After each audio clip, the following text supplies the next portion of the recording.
Gila harta dan pencinta dunia, lebih mengutamakan dunia pada akhirat adalah orang yang paling bodoh, kata Ibnu Qayyim. Karena apa?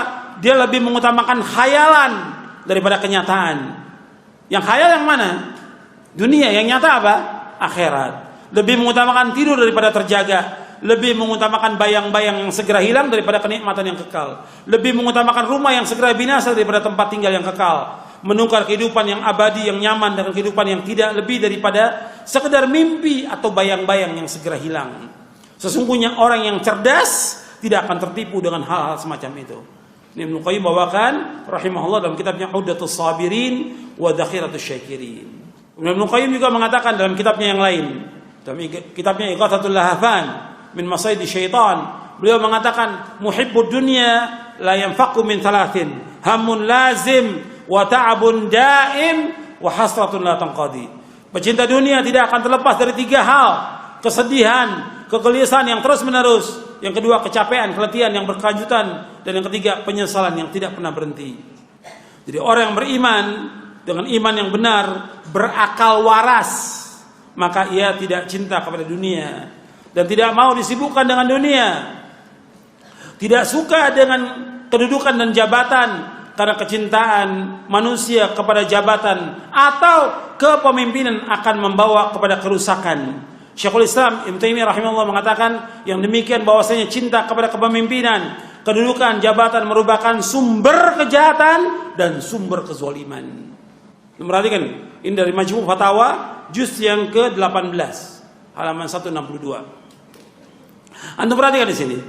Jadi kalau ada orang yang menganjurkan orang yang ngaji atau anak-anak pondok disuruh ikut politik, ini benar nggak anjuran ini? Salah, tidak benar. Nganjurkan orang untuk masuk apa? Ke politik untuk mendapatkan apa? Jabatan. Benar atau tidak? Nggak benar, yang seperti ini salah. Yang dianjurkan mereka nuntut apa? Ilmu, melakukan amal soleh. Yang perintahkan siapa? Allah dan Rasulnya yang perintahkan. Bukan disuruh masuk politik.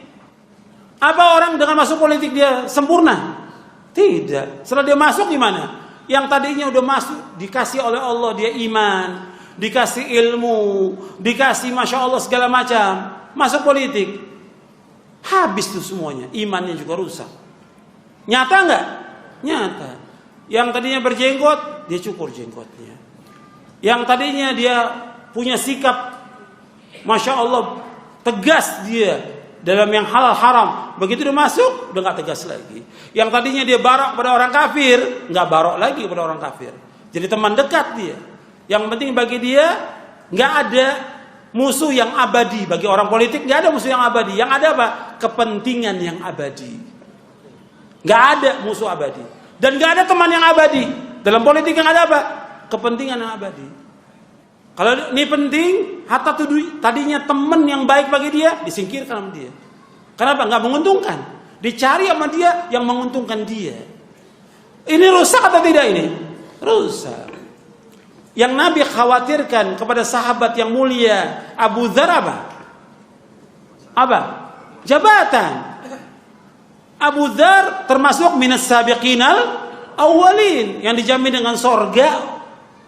Tapi ketika dia minta kedudukan, apa kata Nabi? Ya Abu Dzar innaka dha'if wa innaha amanah wa innaha yaumal qiyamati khizyun wa nadama illa man akhadha bihaqqi wa adda alladhi alayhi fiha.